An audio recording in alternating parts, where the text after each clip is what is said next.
Stone. Senator Bell, would you like to present now? Thank you. Senator Bell, you have several items.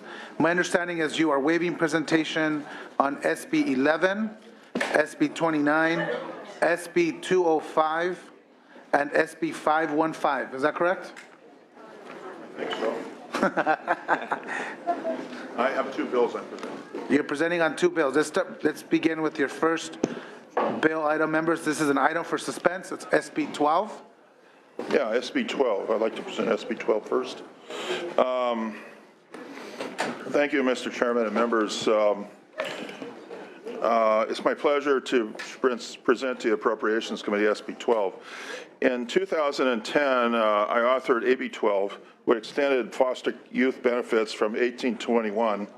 Youth who are forced to leave the foster care system at age 18 face significant challenges such as high rates of homelessness, incarceration, and low graduation rates.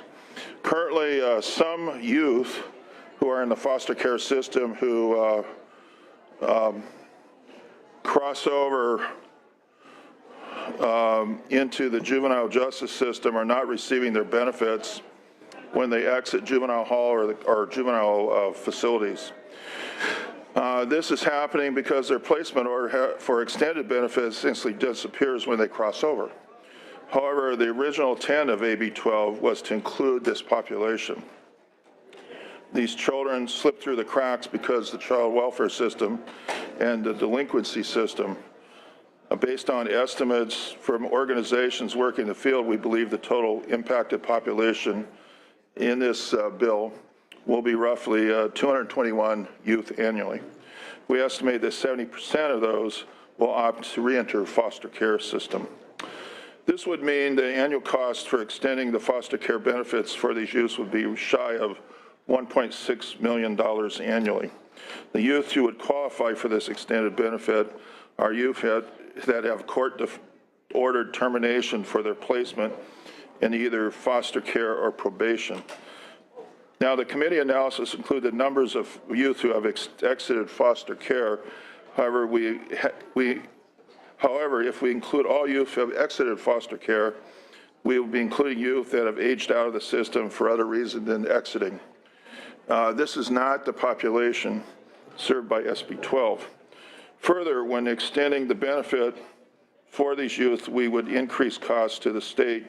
These youth who did not receive the benefit at a higher risk are at higher risk of homelessness or incarceration.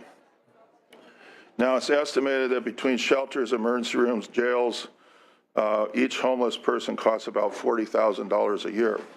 This would work out to roughly $6.2 million in added costs to the state and counties. I respectfully request that SB 12 be lifted from suspense and sent to the floor where it deserves a vote on its policy merits. I turn to my witnesses. Thank you very much, Mr. Chairman. Witnesses in support of this measure. I'm Jennifer Rodriguez, the Executive Director of the Youth Law Center, and we are a co-sponsor of this bill and in very strong support. And I want to just start off by saying that as somebody who spent my childhood and teenage years in foster care myself and bouncing between group homes and juvenile hall, that I think that there is the idea that these young people receive more services, double the amount of services because they're involved with both systems, and nothing could be further from the truth that in fact oftentimes these are youth who are really slipping through the cracks. To address the committee's analysis, the universe of young people who are potentially eligible and impacted by this bill is actually a much smaller universe than the committee analysis identifies. That 1,400 number exiting out of care actually included youth who exit to incarceration, as well as to emancipation. Neither one of those populations are populations that this bill impacts on the probation supervised. This really applies to two groups of youth who are slipping through the cracks. They're youth who the probation department does a wonderful job typically in supporting young people as they're exiting out of care, but there are a couple of groups that I think are really being underserved right now. One of those groups of youth are young people who complete their probation, but are not returned to a parent or relative who is approved. These are young people who the department simply cannot find a relative or a parent to take back, so they should really remain in foster care. And I know you all know this, but just to give a little bit of context for this, the probation department does draw down $40, and part of the responsibilities that come with those $40 is to provide the exact same case management and services that a child welfare department provides as a condition of receiving federal funds. If probation departments do not do that, we actually risk jeopardizing the entire federal funding scheme. So that's one group where we really should be either transferring them back to child welfare if we cannot place them with a parent, or continuing them in foster care. The other group are young people who were already in foster care, but the child welfare system was really their parent. An incident happened, and then those young people are moved over to the probation system. And I use the term dumped because that's what it feels like. The child welfare system stops providing benefits. These are both really small populations, but they are exactly the populations of youth that AB 12 and extended foster care was originally intended for, young people who really do not have a support net. Our estimates are that, in fact, the whole universe of youth who might be eligible is no more than 300. We do know that staying in extended foster care under probation supervision is not an attractive option for most young people who sort of want to be on with their life. Our current uptake rates for probation supervised youth are between 50 and 70%. So even at the most, sort of liberal conservative estimate, we're only looking at somewhere between 200 to 150 to 200 youth who could potentially, which is a much different number than 1,400 youth. So I would just ask that you relook at those numbers. I know we have a tendency to sort of go worst case scenario, but we actually have years of experience in implementing this. If it did become a burden to probation departments, the other alternative is that none of these youth have to remain probation supervised. Actually, that agreement to have case management and administration provided by probation departments is made on a county by county basis and could be revisited to move the responsibility over to child welfare. Thank you. Reminder to stick to the fiscal. Go ahead. Good morning, committee. Jerniqua Martin with the California Youth Empowerment Network and the San Juan Unified School District, and I'm in full support of this bill. Thank you. Thank you. Kim Lewis, representing Aspiranet, one of the largest foster family agencies in the state, and the California Coalition for Youth in support. Any additional witnesses in support of the measure? Come on down.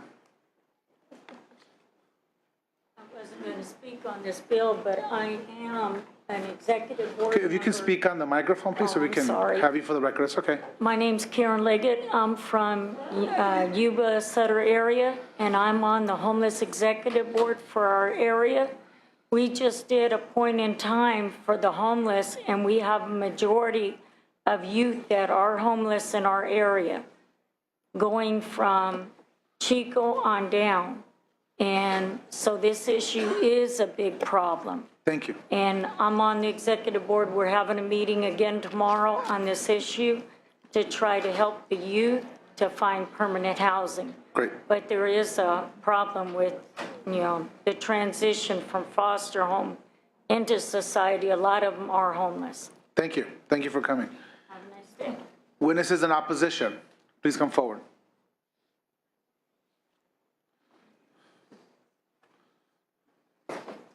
Mr. Chair and members, Danielle Sanchez on behalf of the Chief Probation Officers of California in opposition today. We certainly agree with the intent to want to serve these youth. This is a very important mission for probation, and we take it very seriously, the work that we do with our AB 12 youth. That said, when the initial bill, AB 12, was passed, there was no funding that was allocated direct to probation to handle these youth. So we have assumed those costs and have done so kind of under the header that this is our mission to serve and rehabilitate these youth. The analysis notes 1,400. I think even if we consider a smaller subset of that, the reality is that capacity is very strained currently. And if we add any nominal number to that, it's only going to exacerbate the capacity issues we have, both with the current use, but then also the additional youth that are added to that. Based on some of the numbers we were able to gather, I mean, even if we're looking at half of that at 700 or even a further subset of that, these are very time intensive, as you can understand, cases where in many cases we are having to travel out of state to do home visits with them, develop case plans, get them connected to treatment and services. And so we want to ensure, of course, that any discussion regarding expanding this population is done so against the backdrop of what it would cost to adequately serve them as well. We don't want to set up a system where expanding eligibility but not able to fiscally provide what they need. So with that, I would ask for your no vote today. We certainly look forward to continued conversations with the senator going forward. Thank you. Thank you. Finance. No file. Comments or questions from the committee? Seeing none, without objection, Senator Bell, we would move this item to suspense. The next item you're... Mr. Chairman, I believe that there should be research on AB 12 because I think the statement that there was no funding is incorrect. Thank you. We can work that out through the suspense file. The next item you're presenting on is SB 311. Yes. Okay. Go ahead. Good morning, committee members. Mr. Chairman, it's my pleasure to present SB 311. This is a district bill. It would approve a pilot project in the Alum Rock Union Elementary School District located in East San Jose part of my district. The pilot would extend the hours of part-day state preschool with the use of existing funds. The bill sunsets on January 1st, 2022, requires an annual report to the legislature and the Department of Education. SB 311 leads to cost savings for the state by streamlining the eligibility process and eliminating the duplicate paperwork for families wishing to list their child in the program. The Budget Act of 2013 provides $25 million in restoration funding to augment existing state preschool contracts where the contractor would provide these additional services during the fiscal year 2013-2014. These funds were made permanent and included in the base budget for part-day preschool for 2014 and 2015. Now, due to the contract that Candango has with Alum Rock, there are already existing funds provided from last year's budget to run the pilot. Any costs related to the annual report would be absorbed by the partners entities. I respectfully ask for aye vote, and it's my pleasure to present our school superintendent. Witnesses in support. Ilaria Bauer, I'm superintendent in Alum Rock, and we have a case on where we are able to maximize the resources that we already have. This will be absolutely no impact to the state. We have a number of families waiting for this service to be provided and waiting to make their own personal economic choices if this bill passes. So I urge you that to please support this bill. This will have an impact not only currently in terms of savings and maximizing resources, but in the future of the education of our students. Thank you. Thank you. Next witness. Hi, my name is Paul Miller, and I'm the executive director for Candango. I think the major issue that was not addressed is that SB 311 will have a significant cost savings in lessening the bureaucracy of the process for certification of families. The fiscal cost to the state is none except for minor administrative work on the part of the Department of Education in the plan, as well as the annual report. And the department, to my knowledge, has indicated that their concerns are elsewhere, and we will be working with them to look at amendments for other concerns, but they don't have any fiscal concern. Thank you. Thank you. Additional witnesses in support. Witnesses in opposition. Finance. No file. No file. Comments or questions from committee? Seeing none, Senator Bell, object to close. Just that we're taking the eligibility process simply for the preschool program. That's an eligibility income eligibility process for a district that has almost 100% eligibility for the reduced school lunch program. So we're just saying, okay, if you do the school lunch program, you don't have to go through the second eligibility process, thereby saving money and applying that money to more hours for those kids to be in their daycare for kindergarten and first grade, right? Thank you. So that's the reason why we're doing this. It's no cost. Thank you. Thank you, Senator Bell. Without objection, this bill will move to suspense. Thank you for being here. Next, we have Senator Mitchell. Senator Mitchell, you have 2 items, SB 238 and SB 359, both candidates for suspense. We'll begin with 238. Thank you very much, Mr. Chairman and members. Happy Monday. I'm sorry, Senator Mitchell, before you continue, Yes. remember, if we can make sure, sergeants, that I missed Senator Fuller, Here she is. can we make sure we have staff clear room for senators in the front? I just want to make sure so I can see. Go ahead, Senator Mitchell. Thank you, colleagues, and happy Monday. Good morning. I'm here to present 2 bills today. As the chairman said, we're going to start with SB 238, psychotropic drugs for foster children. Colleagues, this is an issue that we have heard. There's a package of bills as reflected in the analysis that's going through the legislature. It was a very powerful information hearing in the Human Services Committee. And they've tried to move the package together. All the bills were heard together in Policy Committee as well. And so I won't go into the details as to why this is an issue that the legislature is attempting to really focus on. I'll simply state very briefly that SB 2338 is attempting to do the following. It calls for the development of the California Department of Social Services and Department of Healthcare Services to develop monthly data reports matching prescription and claims data with child welfare services records that shall be shared with counties, the courts, children's attorneys, and court-appointed advocates for the children. It requires the development of a system that triggers an alert to the practitioners receiving the data reports. So pharmacists and doctors won't prescribe medication that could potentially have kind of counter implications or won't continue to overprescribe if that's the case. It updates the JV 220 court form to provide opportunities for key stakeholders, including the child, to provide information and feedback and provide details on the overall mental health treatment plan for the child.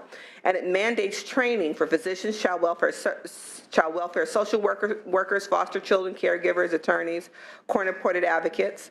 And so in short, it's attempting to make sure that the 2 state agencies, DHS and Department of Social Services, are communicating, and we are tracking the amount of medication, the frequency of medication. Excuse me? Earth-shattering. Yeah, I'm just saying, sir.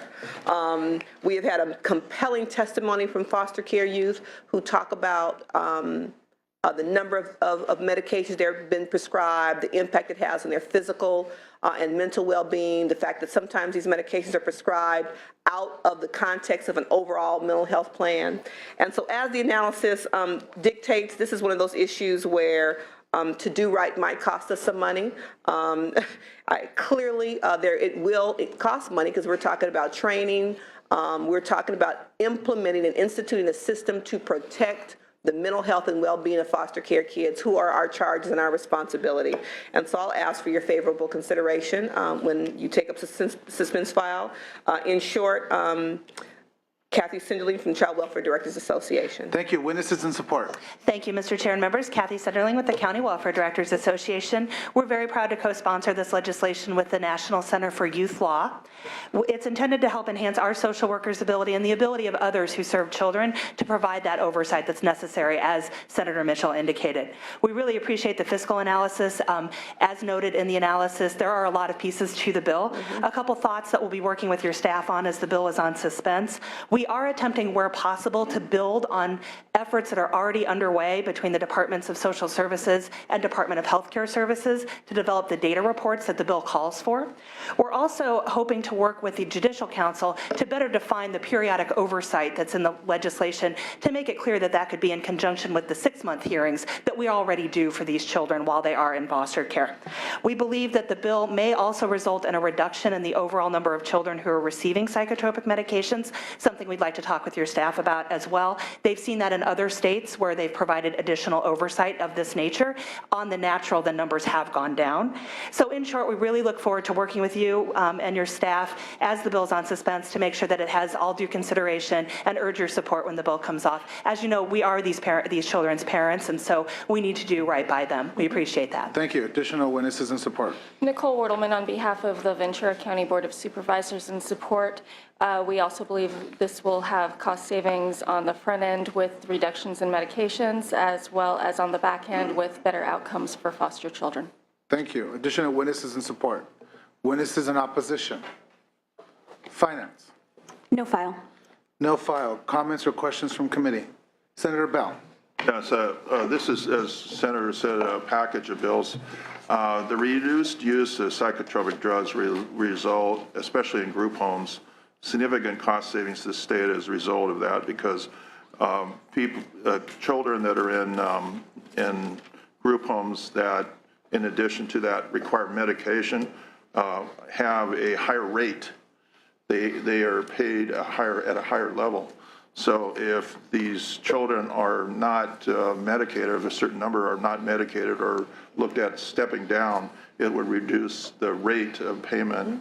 And I think that would create a great savings to the state of California.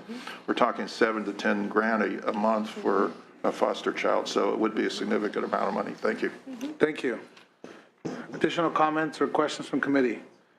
Senator Mitchell, would you like to close? Again, thank you, Senator Bell, for raising those issues, and we will be working with the welfare directors to look at those cost savings opportunities. But you know, to be perfectly frank, Mr. Chair, this is going to require an investment on our part, because we have to build a system that protects the best interests of these kids. And so I'm not going to suggest to you that there will be zero costs, but it is ultimately our responsibility to protect them. And so I ask for your favorable consideration. Thank you. Without objection, this bill will move to suspense, and I'm liking the bob, by the way. The next bill is SB 359. Please proceed. Senator Bell missed your point. He complimented me, Senator Bell. I don't. Well, I said she has striking I every like the day, bob. sir. That's her hairstyle she's got on. I'm sorry. It's my job as a gay man to notice these things. And that's why I love you. Thank you, sir. Moving on to Senate Bill 359, Fair Mathematics Placement Act of 2015. Proud to say that the Oakland Tribune editorial was released today supporting the concept of this bill. It requires school districts with middle schools and high schools to implement fair mathematics placement policies.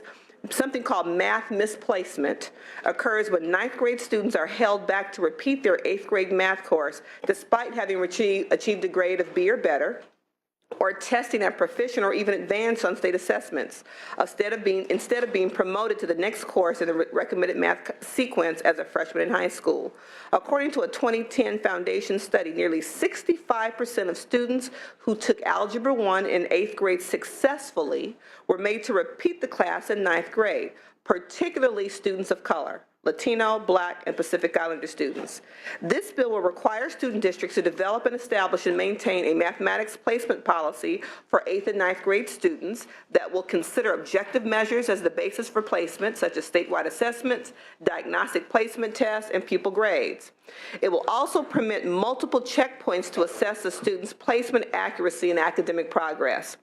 The analysis sets the cost of implementing this bill at potentially, quote, hundreds of millions of dollars, and cites additional staffing and significantly increased parental appeals as the reasons for the additional costs. Several of the assumptions used for this estimate in the analysis are not representative of current efforts already underway by 22 school districts in the state. In these districts, additional staffing has not been required. Additionally, the number used to estimate parental appeals is based on the total number of middle and high schools in the entire state, and not the actual total numbers of appeals across schools that experience math misplacement in a given year. The Silicon Valley Community Foundation surveyed the 22 school districts that currently have or are in the process of implementing math misplacement policies, and the highest cost for implementation reported was no more than $8,800. The analysis also justifies the high cost under the assumption that the bill would require all schools to implement new math misplacement policies, even if they already have math misplacement policies in place. This is not the policy intent of the bill, and we look forward to working with the committee to clarify this section of the bill. We have witnesses here to talk about the general issue and hopefully cost implications, and I ask for your favorable consideration. Thank you. Witnesses in support. Good morning, Mr. Chair and members of the committee. My name is Erica Wood, and I'm the Chief Community Impact Officer at Silicon Valley Community Foundation, and we are a proud sponsor of SB 359. I concluded my Friday afternoon of last week having a chance to review this committee's analysis of the estimated fiscal impact of this bill, and while I appreciate that analysis, I respectfully disagree with it. I have a very different picture of what it will cost to actually implement this bill, and as Senator Mitchell just said, that picture is based on work with some 22 school districts serving 127,000 students in San Mateo and Santa Clara counties that have been actively engaged in eliminating math misplacement from their schools. We surveyed 19 of those districts and found that the average cost per district to implement the policy and the practices called for in SB 359 ranged from a low of $4,800 annually to a high of $8,800 annually. What this committee needs to know is even for the smallest district that participated in the survey, serving 200 students with an annual operating budget of $3.4 million, the $8,800 cost figure represents less than 0.1% of their annual operating budget. The other important thing that I would note is that this bill calls on local educational agencies to make use of existing measures and tools that will not require significant new costs. We know this committee cares about costs and fiscal impacts. We certainly do too. We also care, more importantly, about the costs and fiscal impacts if we don't implement the bill. Those include costs to individual students when they can't go on to college, costs to school districts who expose themselves to potential legal liability when they misplace students, and costs to employers when they don't have a qualified, diverse workforce to fill the increasing number of STEM jobs that are critical for our economy and global competitiveness. For these reasons, we urge the committee's support for this bill. Thank you. Additional witnesses in support. Good morning. Jennifer Bezosa from the Lawyers Committee for Civil Rights. We strongly support the bill. Districts are already expending funds on making math placement decisions. This bill would not substantially increase the cost. It would simply require that the funds be used more wisely so that when districts make those placement decisions, they do so in a fair, objective, and transparent manner. Without doing so, districts could be exposed to liability under civil rights statutes. Thank you. Go ahead. Morning. Mary Struchley, Assistant Superintendent for Educational Services at Campbell Union High School District. I represent a consortium of 6 districts in support of SB 359. We began this work when we found collectively 116 students that were misplaced among our comprehensive high schools. After modeling our process after Alliance of Districts in East San Jose, we agreed to come up with common criteria and objective measurements. This total work in the last 3 years with an ADA representing an ADA of 30,000 students across 6 districts was very nominal. Thank you. Thank you. Additional witnesses in support, if you can state your name and your position. Les Shepard, representing the League of California Community Foundations, in support. Ernie Vidales, Superintendent of Jefferson Elementary School District and a member of the North County Mathematics Consortium, comprised of 4 elementary districts and a high school district in northern San Mateo County. I'm in support of SB 359. It's completely doable with existing levels of staffing and funding. I know it because we're doing it. So since 2001, we've implemented a consistent and aligned policy across all of our districts and have reduced the impact of subjective measures which have led to math misplacement. Erica Hoffman on behalf of the California School Boards Association, also in support of the bill. Thank you. Good morning. Fred Notwer on behalf of Bayer Healthcare in support. Becca Kramer, ACLU of California, in support. Edwin Perez on behalf of the California State Conference of the NAACP, in support. Brody Campos with the Hispanic Association of Colleges and Universities in support. Thank you. Witnesses in opposition, please come forward. Finance. No file. No file from Finance. Must be very busy these days. Comments or questions from committee? Senator Hill. Mr. Chair, this is such an outstanding solution to a problem, and I just hope we can get there. Thank you, sir. Additional questions or comments? Would you like to close? Just very briefly in closing, because it does have long-term fiscal impact on the state, the reason this is an issue is students who have successfully completed Algebra 1 in the 8th grade should be supported through achieving their A through G pattern, which will make them qualify for attending University of California. By holding them back, it complicates their ability to qualify for A through G or to be competitive in applying to any competitive college not only in the state but in the country, because they won't have enough time to get to the advanced math level because they've been asked to repeat a course that they've already passed successfully. So it does have long-term fiscal impact in terms of their ability to attend publicly funded institutions in this state. So I ask for your favorable consideration. Thank you. And without objection, we'll move this bill to suspense. Thank you, sir. Thank you.